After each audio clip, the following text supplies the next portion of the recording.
Welcome, everyone, to Tell Me More Stories Told Us podcast. Great to be here. Get ready for a real deep dive with us today. We are plunging right into the story of the Byford Dolphin. Ah, yes, the Byford Dolphin. More than just a rig, wasn't it? Exactly. It's this semi-submersible offshore drilling rig. Huge piece of engineering, but its story. It's marked by some incredible breakthroughs, but also, well, some really tragic events out there in the North Sea. It's quite the tale. It really is. We've got, a whole stack of information about the design, how it worked, and crucially, the incidents that kind of cast a long shadow over its history. So our mission today, we want to unpack what made the Byford Dolphin so significant and really try to understand the human stories, the people involved, caught up in all that steel and technology. Think of this as your shortcut, yeah. Yeah. Your way into understanding this fascinating and honestly sometimes pretty unsettling chapter in offshore drilling history. We'll guide you through the key bits. Yeah, try and make sense of it all without getting bogged down in too much jargon. So where does this story actually begin? Okay, well, the beginning. It starts with its birth, essentially. Right. Originally, it wasn't even called the Byford Dolphin. Oh, what was it then? It was christened Deep Sea Driller. Built back in Norway, Yeah. early 70s, Aker Group were the builders. Aker Group, right, big name, and completed in '74. That's it. And this wasn't just any rig, it was the first one. The first of the Aker H3 series, which turned out to be, well, incredibly successful. So it was like the prototype, the one that set the standard. Pretty much. Yeah. It really proved the design. And it was substantial. We're talking, 108 meters long? Longer than a football pitch. Exactly. And about 67 meters wide, Really? 36 deep. Just massive. Wow, and designed for that harsh North Sea environment, I assume. Absolutely. It wasn't just big, it was capable, could drill down 6.1 kilometers. 6,000 meters, that's incredible depth. Yeah, and operate in water up to 460 meters deep, Yeah. packed with, the advanced tech of the time. So top of the line for its era. Definitely. And interestingly, it initially met Norway's really strict safety standards. Okay, but I sense a but coming. Well, yes. Later on, despite meeting those initial standards, it was actually banned from operating in Norwegian waters. Really? Banned? Why? We'll get into that, I guess. We will. It adds another layer, doesn't it? Speaking of layers, its registration was interesting, too. Started off registered in Panama. Panama, not Norway. Nope. Panama from 74 right through to 2005. Then it switched to Singapore. Operated by Dolphin Drilling, part of Fred. Olsen Energy. So Norwegian built, Norwegian operated eventually, but Panamanian, then Singaporean flagged. Bit complicated. Offshore work often is, yeah. And it moved around a lot, too. Seasonally drilling in the British sector, the Danish, the Norwegian, wherever the work was in the North Sea. Constantly battling those conditions. And it wasn't just machinery, was it? There were people living out there. Oh, absolutely. Here's a fact for you. It had 102 berths. 102 beds. Like a floating hotel, A almost. small, very industrial floating town, yeah. A lot of people living and working cheek by jowl. Must have been quite an experience. And getting this huge thing around, did it move itself? It had its own engines for positioning, staying on station. But for the long hauls between fields, Yeah. needed powerful tugboats. Right, makes sense. Okay, so impressive engineering, complex operations. But you mentioned tragedy earlier. Yes. The story takes a very dark turn. We have to talk about the diving bell accident, November 5th, 1983.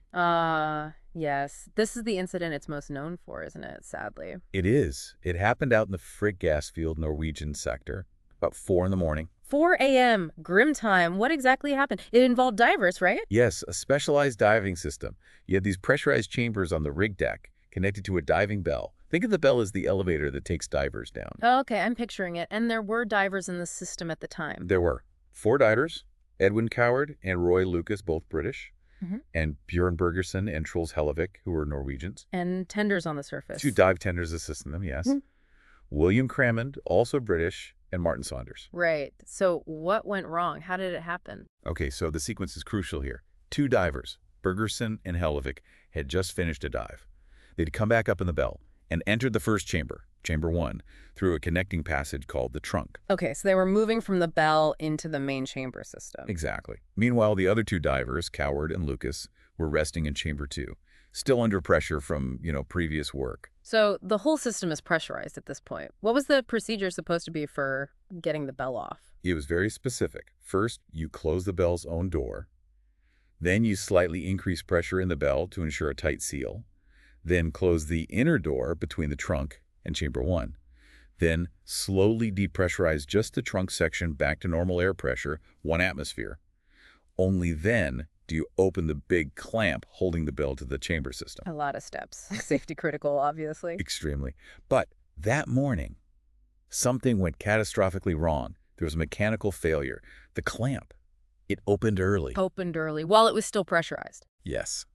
Critically, before diver Helvik had fully secured that inner door leading from the trunk into chamber 1. Oh no. So what happens then? Explosive decompression. Instantaneous. The pressure inside plunged from 9 atmospheres. 9 times normal air pressure. Yeah, think about the pressure deep underwater, maybe 90 meters down, dropping to 1 atmosphere in a split second. The force must have been unimaginable. Absolutely catastrophic. The escaping air, the sheer force of it, slammed that inner trunk door, jamming it partly open, and it violently blew the diving bell upward. Upwards into what? Into the 2 dive tenders who were working on deck nearby. Oh, God. Outcome. Utterly devastating. All 4 divers inside the chambers, Coward, Lucas, Bergerson, Helvik, killed instantly. Instantly.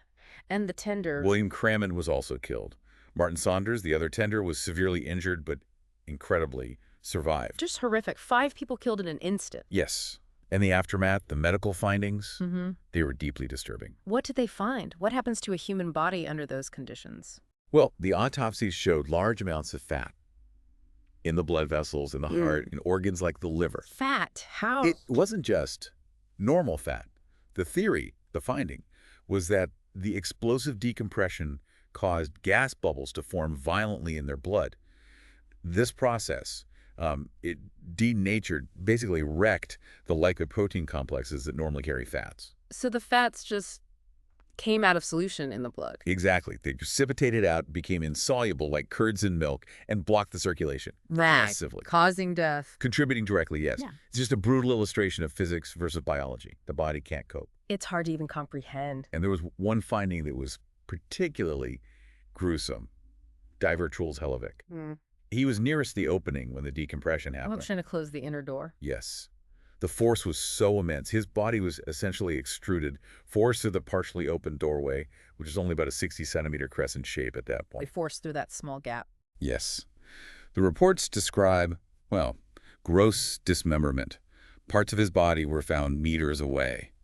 It just speaks to the unbelievable violence of the event. That's truly harrowing. A terrible, terrible price. It really is. You're listening to Tell Me More Stories Told This podcast. If you're finding this deep dive gripping, even though it's tough subject matter, please do hit that subscribe button. We explore lots of complex stories like this, and subscribing means you won't miss out. Absolutely. So after this horrific event, obviously, there was an investigation. What did they conclude initially? The first official conclusion pointed towards human error. They blamed the dive tender, William Crammond, who died, saying he opened the clamp too soon. Blaming someone who couldn't defend themselves, is that the whole story? Well, they did acknowledge that the design of the trunk door, the way it could jam, was a contributing factor. And importantly, the diving system itself was, getting on a bit.